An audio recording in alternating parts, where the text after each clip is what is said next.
La naturaleza vive en mis recuerdos, en los buenos momentos, en los regalos de seres amados, en los lugares especiales y también en mí misma.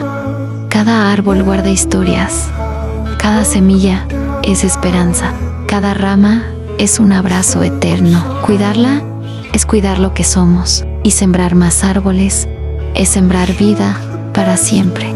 Sembrar un árbol es sembrar recuerdos, esperanza y vida en la tierra y en nuestra alma. Cuídala por ellos, por ti y por futuras generaciones.